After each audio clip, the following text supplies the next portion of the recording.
तो बात है साल 1919 की। देखिए, ये कोई आम साल नहीं था। ये वो साल था जब हम यानी पूरे भारत ने पहली बार अपनी असली ताकत को महसूस किया। ये एक ऐसी कहानी है जो हम सबको याद दिलाती है कि जब हम एक हो जाते हैं ना, तो क्या कुछ नहीं कर सकते। तो चलिए उस दौर में वापस चलते हैं और इस कहानी को महसूस करते हैं। जी हाँ, ये हम ही थे। सड़कों पर बस सिर ही सिर नजर आ रहे थे। एक सैलाब था लोगों का। और यकीन मानिए, उस दिन पहली बार हमें एहसास हुआ कि हम अकेले नहीं हैं।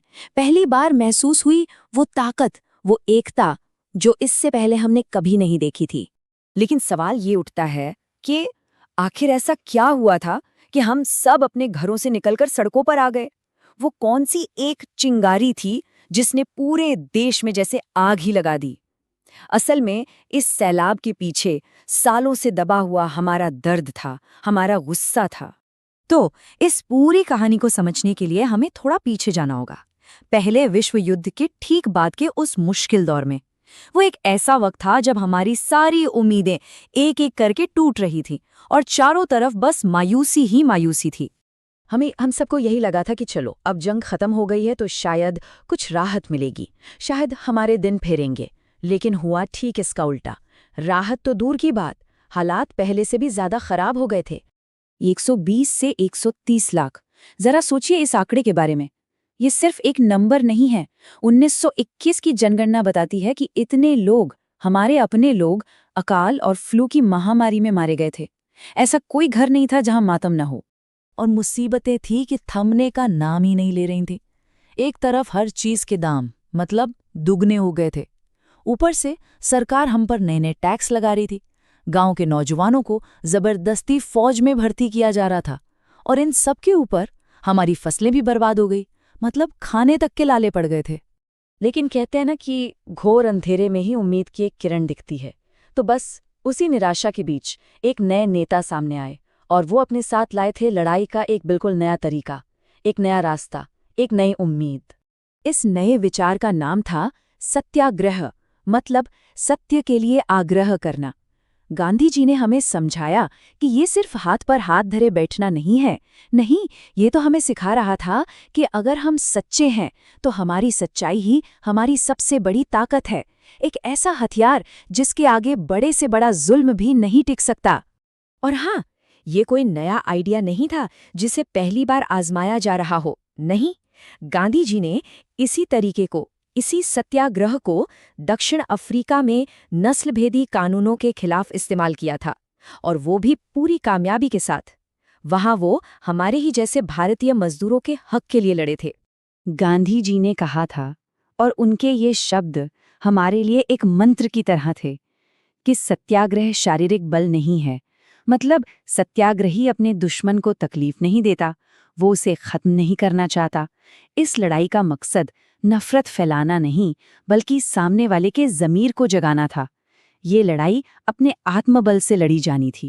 तो देखिए, एक तरफ तो ये नई उम्मीद जाग रही थी, और दूसरी तरफ सरकार ने एक ऐसा कदम उठाया जो ताबूत में आखिरी कील जैसा था। एक ऐसा कानून जिसने हमें मजबूर कर दिया कि बस अब बहुत हुआ, अब हमें एक साथ खड़े होना ही पड़ेगा। इस कानून का नाम था रॉलेट एक्ट, पर हम सब ने इसे काला कानून का नाम दिया। हमारे सारे भारतीय नेताओं ने इसका जोरदार विरोध किया, लेकिन उनकी एक नहीं सुनी गई और इसे जबरदस्ती हम पर थोप दिया गया। अब ये कानून था क्या? असल में ये हमारी आवाज को कुचलने का एक तरीका था। इसने सरकार को असीमित ताकत दे दी थी कि वो किसी भी सियासी हलचल को दबा सकें। और सबसे खतरनाक बात, सबसे अन्यायपूर्ण बात ये थी कि वो किसी को भी बिना कोई मुकदमा चलाए 2 साल के लिए जेल में डाल सकते थे। सोचिए जरा, 2 साल बिना किसी सुनवाई के। तो इस जुल्म के खिलाफ, इस अन्याय के खिलाफ पूरा देश एक साथ एक आवाज में बोला।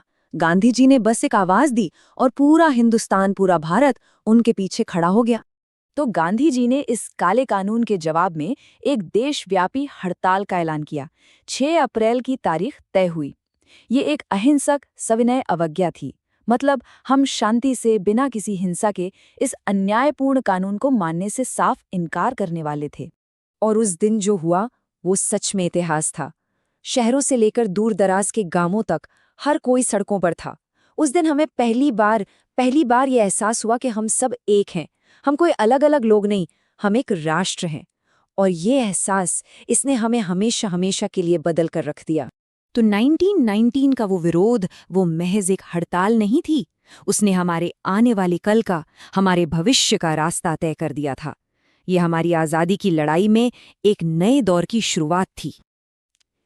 लेकिन इस जागृति की, इस एकता की हमने बहुत बड़ी कीमत चुकाई। उसी अप्रैल के महीने में जलियांवाला बाग का वो खौफनाक हत्याकांड हुआ, जहां हमारे निहत्थे भाइयों पर बेरहमी से गोलियां चलाई गईं। लेकिन इस जुल्म ने हमें तोड़ा नहीं, बल्कि इसने हमारे इरादों को और भी पक्का कर दिया। और यहीं से असहयोग आंदोलन की नींव पड़ी।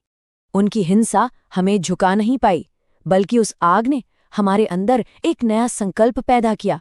उस दिन हमारे देश ने तय कर लिया था कि अब हम अपना भविष्य, अपनी किस्मत खुद लिखेंगे। और 1919 का हमारा वो संघर्ष आज भी एक बहुत बड़ा सवाल हमारे सामने छोड़ जाता है।